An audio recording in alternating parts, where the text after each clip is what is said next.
Welcome to today's class. So this class, normally we are going to look at organic chemistry. So we are going to look at the introduction to organic chemistry. So the class was supposed to be at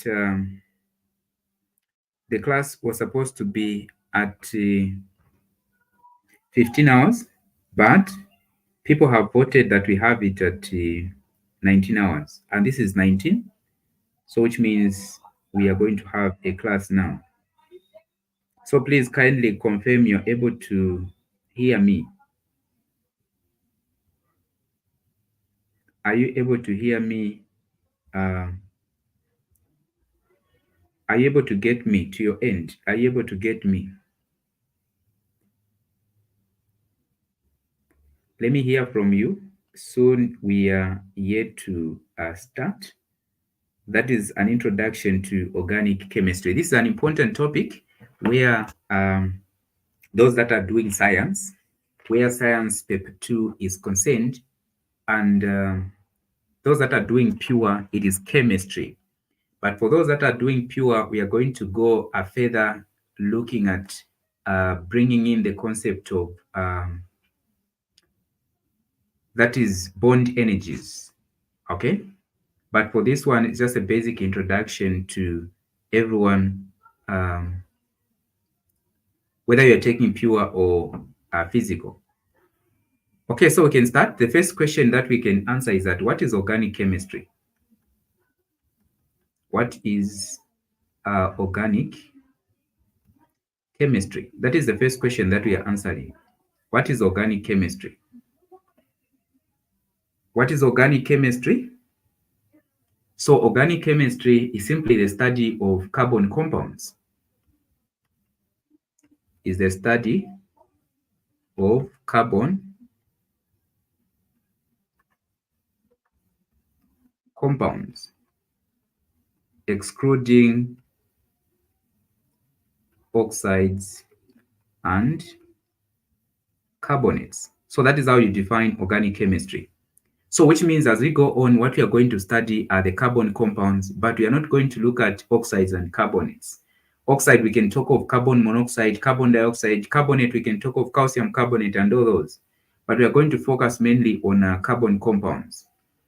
Okay, so having defined what organic chemistry is, before we even get into the topic, it is very important to understand the terms that we are going to come across even as we go on, or to familiarize ourselves with some of the terms that we are going to come across. So we can say terms used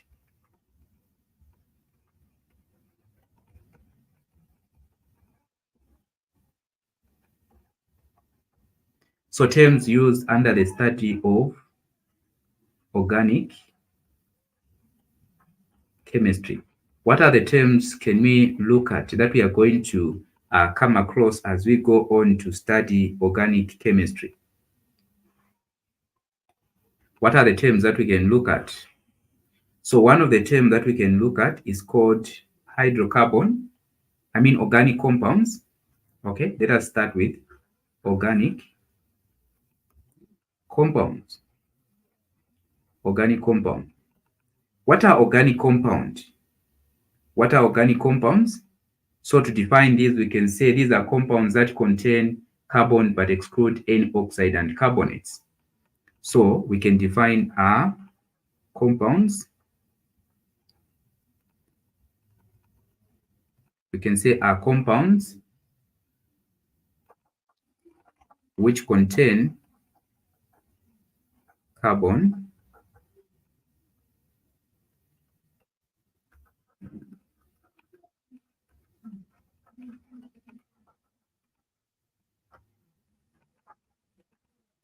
but exclude any oxide and the carbonates. That is how we define organic compounds. Okay, so the other term that we can look at another term. This one we are going to put it as a second term, which is hydrocarbons. What are hydrocarbons? What are hydrocarbons? So hydrocarbons, we're just looking at the compounds that contain carbon and hydrogen only are compounds that contain carbon and hydrogen only.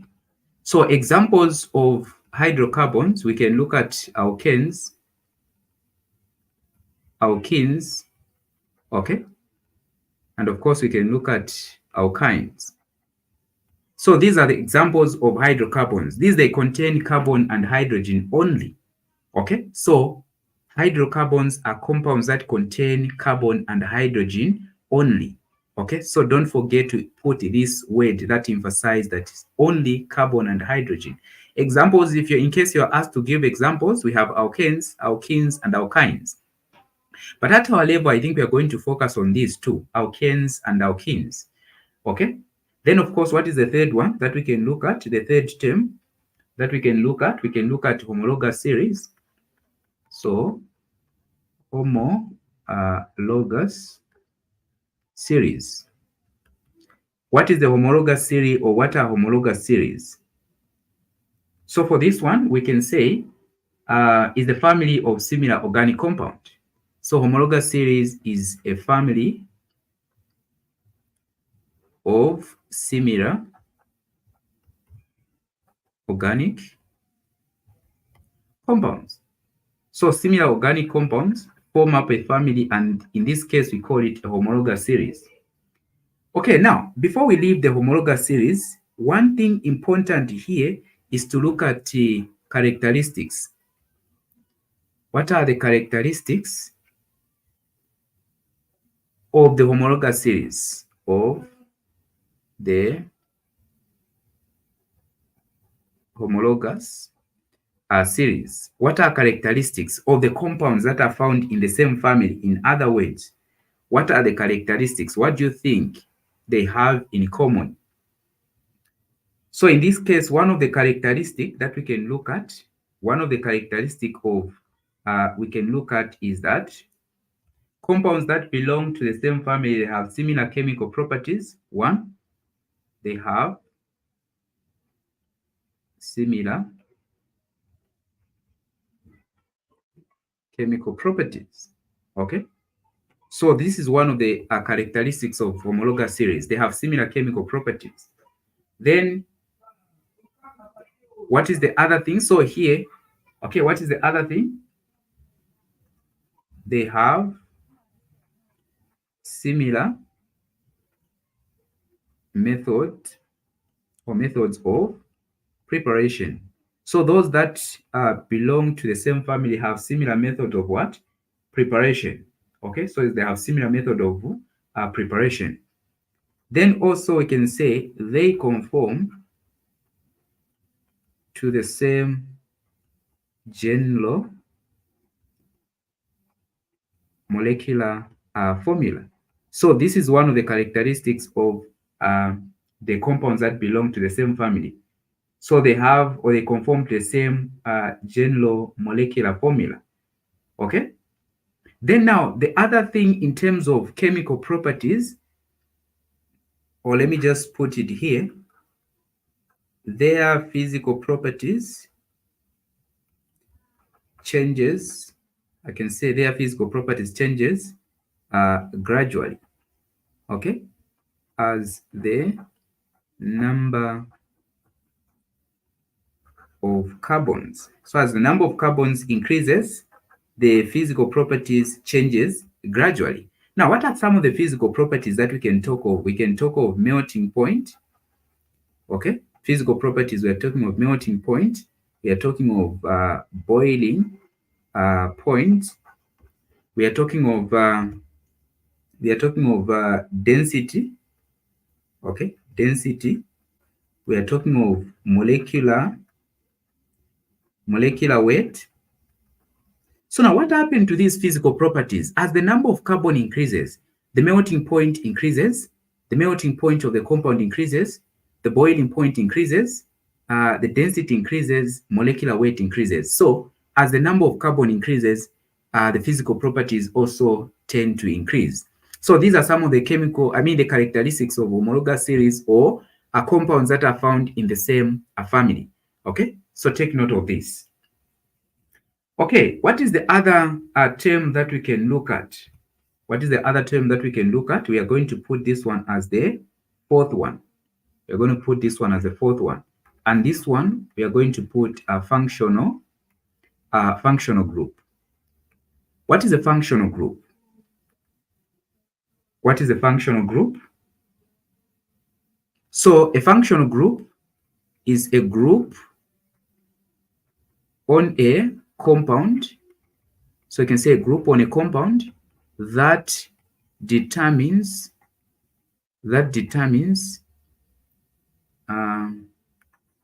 its chemical reaction.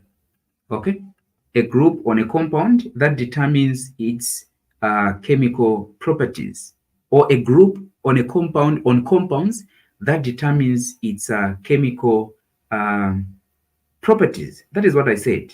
Or in other words, you can say it's a group that determines the chemical properties of organic compounds. Okay? Okay. Now, one of the functional group that I'll give, that is for alkenes. Alkenes, they have a functional group, which is the double bond, but alkanes, they do not have the chemical properties. As we are going to discuss these one by one, you're going to see that alkanes, because they do not have the functional group, this makes them unreactive. In this case, they are saturated. So that is something that we are going to discuss in some soon. Okay, that is something that we are going to discuss soon.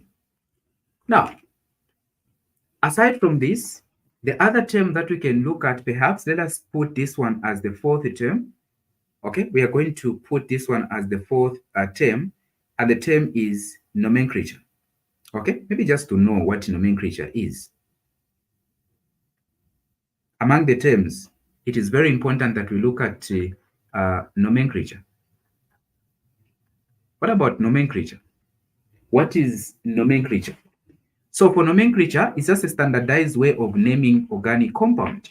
The standardized way of naming organic compounds. So we can say is the standardized way of naming organic compounds.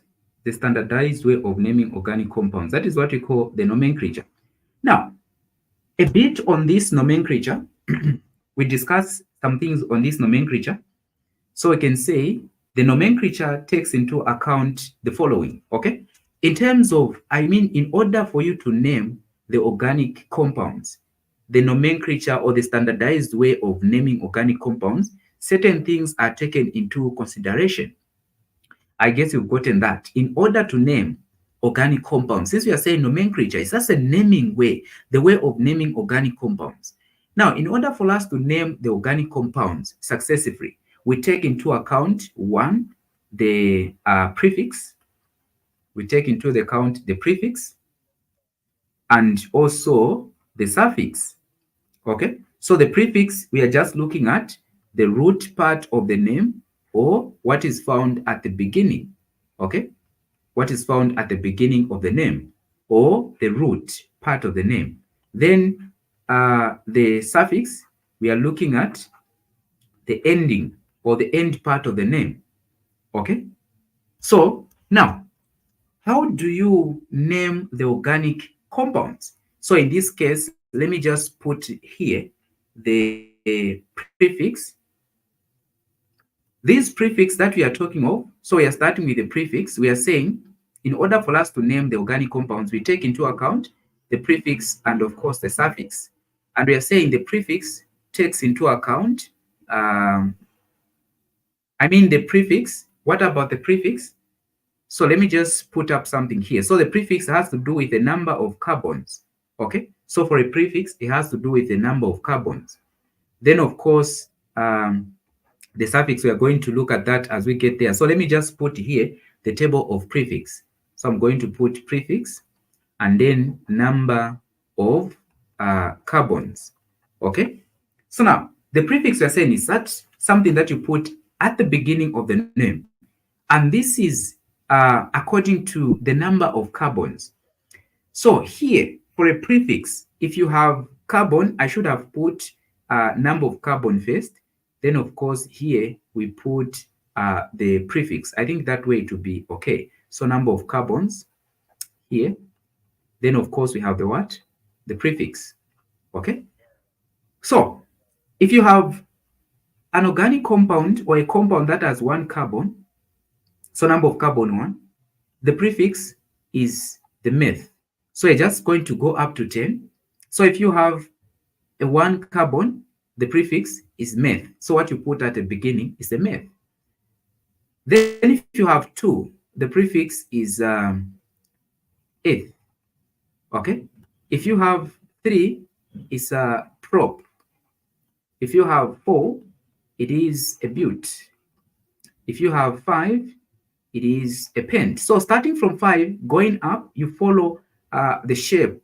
Okay, pentagon, hexagon, heptagon, all those. So 4 is a but, 3 is a prop, 2 is eth, and 1 is what? Meth. Then starting 5, we are going to have pent. So pent, we can look at it from pentagon. 5-shaped, five-sided shape. Then 6, it is called what? 6-sided hex. Then of course 7 is called what? Heptagon. Then 8, that is nonagon. Okay, no. 8 please. Octagon. So 8 is oct, which is octagon. Then 9 is the one that is non. Why am I writing here? So 9 is non or nonagon. Then of course 10 are decagon. So for 10 is dec. Okay, decagon. Okay, so going up to 10. So these are the prefix that you put at the beginning of the name. Now about the suffix. About the suffix, so I'll just put up a simple one here because the suffix. So let me put the suffix. Then of course the organic family. In short, the suffix come from the family. Okay, we have different families. So if the family is, let's say, alkane, the suffix that you put is ane. Okay, so what about if it was alkene? The part that you put here is going to be ene at the end. For alkyne, that is alkyne, you're going to put yine, something like this. Then we have alcohol, because these are families that we are going to look at, or alkanos. So alcohol or alkanos, we are going to look at, this one is NO, something like this. Then of course we have carboxylic, which is anoic. So here I can put carboxylic. I guess the space will be enough. So here is anoic. That is the one that you put. Okay. Then of course we are remaining with esters, which is anoic. But let me just try to come up with the name from these. So let us say we are talking of alkanes. Now, in the family of alkanes, the first one, you know that if it has 1 carbon, the prefix is meth. And if it has, it's an alkane, the ending part is N. So joining this gives us the first compound in the family of alkanes. And that is the what? A methane. Okay, which means the second one, which is eth, since the prefix is eth, you add N, is going to give us what? Ethane. So that is how the names are. That is how we come up with the names. I hope there's no problem up to this point. Let me hear from you. Do we have a problem up to this point.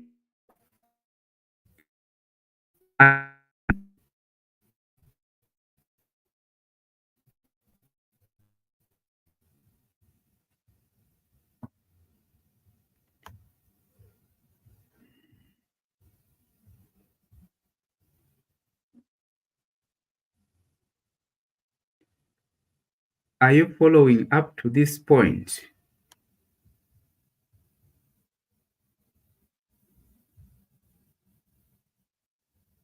Okay, someone is saying learning per Solwezi. Okay, someone from Solwezi, Warren Temple following this one, Mike Pinda. So please keep it up. You have this time to learn. Others might want to learn when time is late. I mean, when there's no time to. So this is a starting. I'm just encouraging you to keep it up and take every work that you learn seriously. So please, I just wanted to give a brief introduction on this part. Otherwise, starting next time we are going to meet, things will start getting interesting. How are we going to flow? So the next part, we are going to look at our alkanes. So make sure you attend this class. The second part that we are going to meet, we are going to look at everything that has to do with our alkenes. Then, of course, the next time we are going to look at alcohols or alkanos.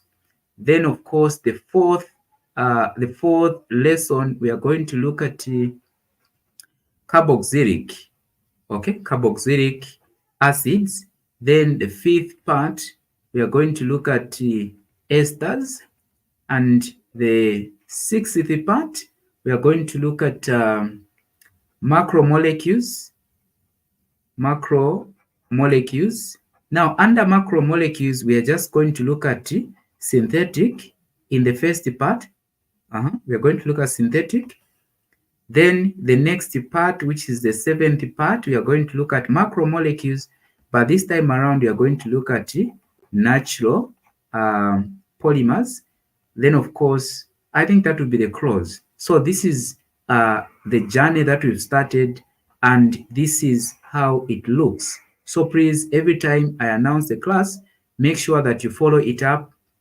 Otherwise, after finishing this part, then we would have covered everything about organic chemistry. For those who are doing science, I've recorded, or I have the recording on organic chemistry that is about 3 hours, and that covers all the questions from 2015 or 2018 to 2023. So after learning, and of course going through the questions, shouldn't have a problem with organic chemistry. So please take note of this and keep inviting your friends that want to learn with us. Keep sharing share with those that you might want to learn with. If you do go to school, you can even share with your colleague. I'm sure you have the groups where you can share. Let us learn together. At the end of, we stand to benefit. So let us continue learning together. So the next time we are going to meet, we might meet in another subject, but please remember to take everything serious. And of course, those that are interested to join us for the lessons, what we are learning here is just the ice, it's just a part of it. But when you join our group, we have the timetable. I'm sure you're aware of the timetable. I had shown it yesterday. I think some of you are aware of it. We learn each subject 4 times a week. And of course, in addition to that, we have some recording that we do send to the learners. So it is packed. We give you the past papers and all what you need. Otherwise, this was just the introduction. And don't forget to give a feedback. If you do understand, it's better to appreciate the owner of the information. So please make sure that you give a feedback. And that is an encouragement that will help me to continue with these free lessons so that we all get to benefit. Otherwise, see you in the next one.